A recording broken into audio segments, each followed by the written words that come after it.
Keeks, Kyle, and Dan, and I'm not here to be a Debbie Downer, so let's start with, I think this is the good news. After 9 games at the start of last season, Jays were 5-4. After 9 games at the start of this season, they're 4-5. So it's not the end of the world, right, Keegs? Apparently not. That's not a popular take, though, Dan. I think this is when I pivot. Like, I've been looking for my pivot point career-wise, and I think this is just when I pivot to, like, a screaming talking head, just really play into the hysteric masses.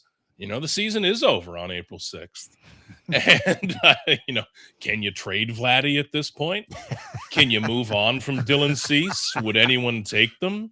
I don't know, but it's been messy, fellas, and we see how much people care, which is not always a good thing. But the hysterics are out early, and I understand it absolutely. It's a weird time, guys, to find a middle ground, because the moment that I say, "Hey, it's early, there's lots of baseball," I don't like that look either. These games matter. And with the Dodgers coming into town today, you have to make some sort of statement, a sign of life, a little blip on the heart monitor here. And there was not one in Chicago against the mighty, mighty White Sox. What a god-awful weekend of baseball. Dan, in lieu of an Easter egg hunt this weekend, apparently went hunting for silver linings, but we appreciate it, Dan. We appreciate the enthusiasm. The Jays were swept by the White Sox for the first time in 30 years here. We had alluded or spoken at length about the quote unquote relatively easy schedule to begin the season. It didn't work out. Is there any chance a series against the Dodgers will sort of wake up some of the feelings and intensity of this team from last year and start dictating a narrative shift in this season early on? I think so. I really do think so. And I've been trying to think of how I asked John Schneider that today without it coming across as like, hey, guy, like, don't you guys need a kick in the ass? It's, again, these are touchy days already on April 6th. But I think you're onto something there, Kyle. I think that playing the Dodgers perks everyone up. And the example I use is Vladdy. Look at Vladdy last year in the postseason. Look at him in the WBC with the Dominican Republic. When the stakes were higher, he locked in. Everything made a bit more sense. Now, when you're playing in Chicago against the White Sox at Guaranteed Rate Field, which is like barely a top 30 stadium in Major League Baseball, barely. And the crowd's opening day was pretty cool there. They did a good job. But the 2 weekend days were pretty sparse, and you have to create your own adrenaline, your own momentum, which is a skill. They didn't do a good enough job of it, obviously, and they kind of played down to the lull, to the crowd, and to the White Sox, who are, they've got a lot of young talents. They're on the come up, okay? And I think coming home to what I'm sure will be a sellout crowd or very close in all 3 of these games has got to perk you up. It's got to lock you in a little bit more. I know a lot of the players are sick, they're under the weather. This has got to be the jolt that locks you in. Like, I know it's early April. I know they played a month later than everyone else last year, but these games matter. And if the Blue Jays take 2 of 3 from the Dodgers, suddenly we have a completely different conversation in 3 days. The Toronto Blue Jays fan base got their bloodlust fulfilled by Brendan Little being fed to the Lions and ousted and sent to the minors. This is the most bloodlust. Good word. Thank you, Dan, because I didn't know what word to use. This is the most bloodlust I've seen from Blue Jays fans in a long damn time. I'm trying to think back to the last few years. I know that Jeff Hoffman took some bullets from fans over last year, but nowhere near this, okay? And I think it's the carryover from last year, from hardcore baseball fans, but also from millions of fans who just kind of jumped in for the World Series run. And that's okay, like, all aboard, that's a good thing. But when you are jumping into the momentum of that and you see Brendan Little have that outing in Seattle and have his World Series outing, it doesn't help anything. And he looked bad to start the year. Now, I'm at the point now, guys. He had a 24 ERA. Not good. So I'm at the point now, guys, where, like, I don't need to pile on the guy more. Everyone knows it was really, really, really bad. I think 10 earned runs in 3 2/3 innings. It doesn't work. So now he's down in AAA, which makes a lot of sense, okay? And again, guys, this is where I'm struggling to find the middle ground, which is usually where the right answers are, I understand that Brendan Little can do some unique things as a left-hander. He can throw 97, drop a big curveball on you. He had a 3.03 ERA last year. He looked good early in the year. All of that stuff exists and is real. But this is maybe the shocking truth, guys, that we as a collective social media world need to grasp, that the truth can change as time moves. I know that's a lot for people. But now, Brendan Little, the truth has changed, and it's not working. So the Blue Jays are going to try to find what was in there before. AAA is the place to do that, okay? And if it takes a month or 3 months, whatever. Let him screw up a couple of times in AAA. Let him tinker, because as you're tinkering, the results don't matter as much. Now, they matter for the good people of Buffalo and Casey Candell and the Bison, sure, but there's not major league stakes. Let Brendan Little tinker. Try to get that out of him again, because there's talent in there, and that's the frustrating part. If Brendan Little was a 38-year-old slop-tossing lefty trying to hang on, who cares? DFA him, get rid of him. But we've seen the talent in there. We've seen flashes of it. It's a million miles away right now. It's not close. But gosh, they've got to get him right somehow, some way.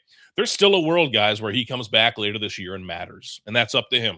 And if he does that, I will show up and write that story just as passionately as I've written the other stories this past week, which he probably didn't want written. But it's been a mess. And now they really need guys like Mason Fluharty and some of these lower-level relievers to step up, because as we've seen, Joe Mantiply and Austin Voth, these weren't guys I was expecting to cover this year at all, and I'm covering them on April 5th and 6th. Like, bullpens can change very quickly.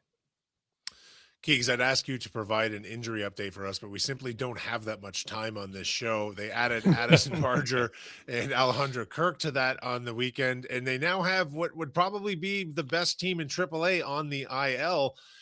Is that not the story of this team early on, so much as slow bats and inconsistent pitching? This list of injuries is just incredible at this point. And wait, Barger hurt both ankles. Both ankles. Bilateral ankle discomfort. I mean, I get why we have to do the official wording, guy. I'm actually curious if that's maybe tied to sports betting as well. Like, you've got to put out the actual diagnosis. Maybe they're very formal with the information being out there. That's fine. But bilateral ankle discomfort means that he hurt both ankles. He ran through the bag and landed awkwardly on one, then the other. Like, come on. This has been a tough stretch. The rotation is one thing, but losing Alejandro Kirk, like, you cannot overstate how important that is. Outside of Vladdy, he's the last guy they can afford to lose. He means so much to the pitching staff, so much to the lineup, even though he'd started a bit slow. And guys, my worry with Alejandro Kirk, he's visiting a hand specialist today, Dr. Graham. I'm learning all the specialists now, all over. I feel like I've got my network of specialists across America. But he's visiting with Dr. Graham in Pennsylvania. Pennsylvania's leading hand specialist today. And if he gets good news, maybe it's 3 weeks or a month. If he gets bad news, maybe it's a couple weeks longer. But my curiosity, guys, is when a guy's coming back from a hand injury, whether it be hand or wrist, hamate bone, a fracture in the hand, does he have that strength right away? A lot of the times you see someone come back and their power is kind of zapped when they do return. Danny Jansen dealt with a few of these over the years. So they need good news. All right. They need Trey Savage to get back here. They need Jose Barrios to get back. They need Eric Lauer to get healthy. I mean, it sounded like that guy was puking right up to first pitch yesterday, and his velocity was nowhere to be found. It's a rough stretch for this team, and that's always going to be the variable. Like, last year, their health was pretty good. I know Varsho missed some time, but they filled in well. Andres Jimenez missed time, but the numbers weren't really there. Santander missed time. We know that wasn't a lot of lost value.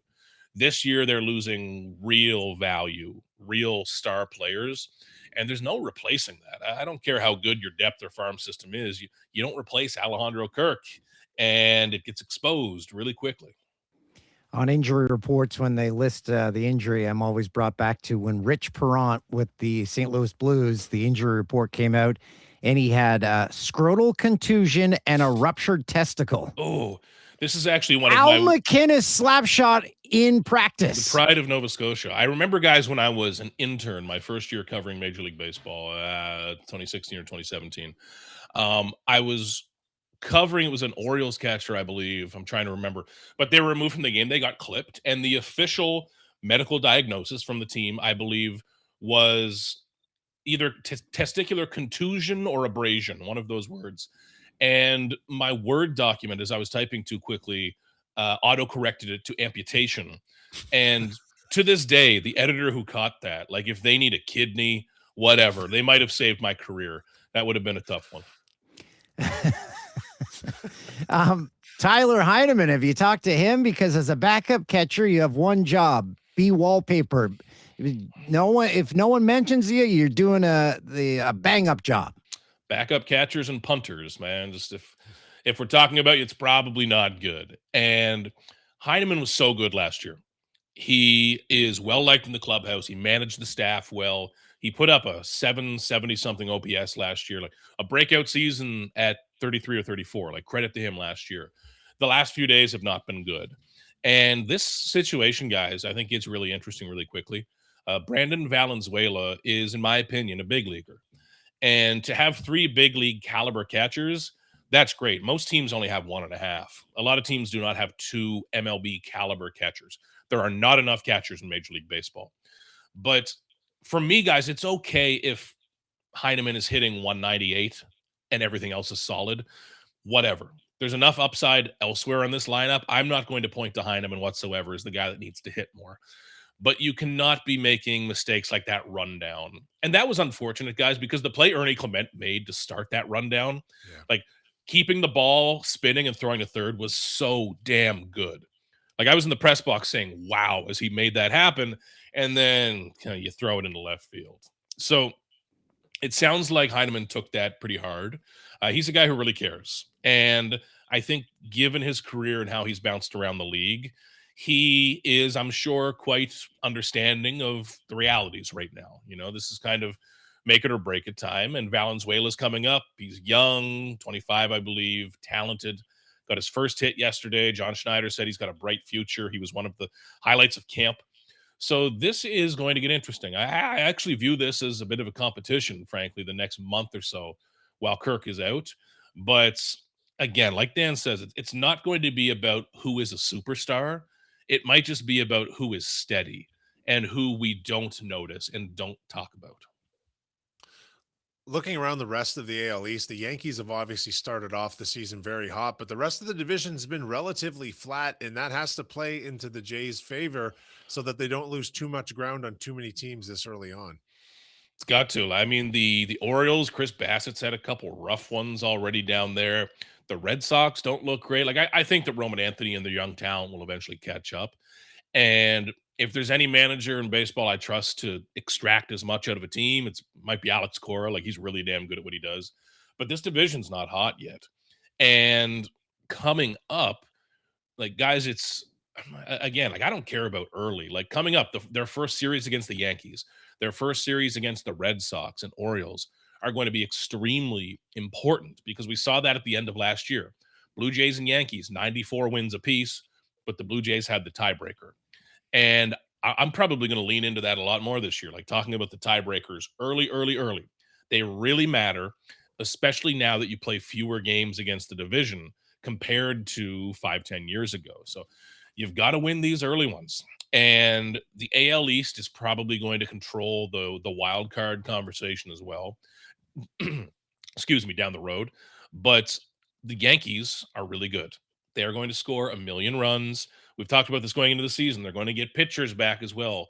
Cole, they're going to get back Rodon. Like this is going to be a good team that's motivated and that's pissed off because the Blue Jays celebrated on their field, said a bunch of stuff that the mighty prideful Yankees are not used to hearing. So this is going to be a really steep hill for the Jays, and they're just not helping themselves early on.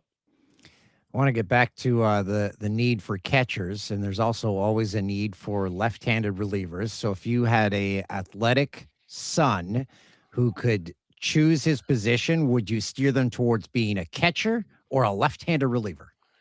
I still think catcher, switch hitting catcher. And like, it's going to be the most boring career path as a prospect, but I think it's the most prosperous. Like I look at backup quarterbacks who just stick around the league forever. And there's so many backup quarterbacks and they get paid now. Like a good backup in the NFL get 6, 8, 10 million bucks now. Like they're not all Kirk Cousins trying to take, back up a rookie with the Raiders type of thing. There's a lot of backups in the NFL who are clearing almost 100 million bucks in a career as a backup. And I view catchers the same way now. There's so much value there. So I would advise a young kid looking for the surest path to the big leagues. I mean, everyone's going to want to be a shortstop or a center fielder or the right-hander who throws 100. But if you can be a switch hitting catcher with framing and blocking skills and be a decent dude in the clubhouse and bat over 120, like, you probably got a job, man. Like a lot of these catchers, honestly, they can play as long as they want in the minor leagues. They can play till they're 36, 38 if they want to. So there's not enough. Yeah, be the Rich Gannon of baseball. Hell yeah. Or Dan and Keegs, you could teach that young left-handed kid of yours to be just like Patrick Corbin, who's still going as a team signed him for $1 million over the weekend. How do you feel about that signing? I mean, they don't really have a lot of a choice right now, do they? Yeah. I actually like it. I mean, never is it my money, but $1 million bucks, I mean, screw it. That's the definition of not my money. And if Patrick Corbin even comes up, guys, and makes one competent start, 5 innings, a couple earned runs, and saves the bullpen, that is $1 million bucks well spent in 2026 MLB when you're trying to run it back and get to the World Series.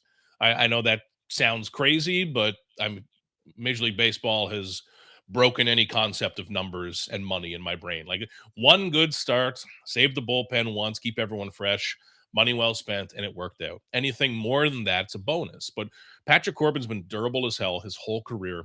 He's always a lock to make 30 starts. There have been some bad years recently compared to some of his earlier seasons, but he's someone who you don't need to spend 10 or 15 million bucks on to bring in. And it looks like he can be ready almost right away. He threw 74 pitches in single A the other day.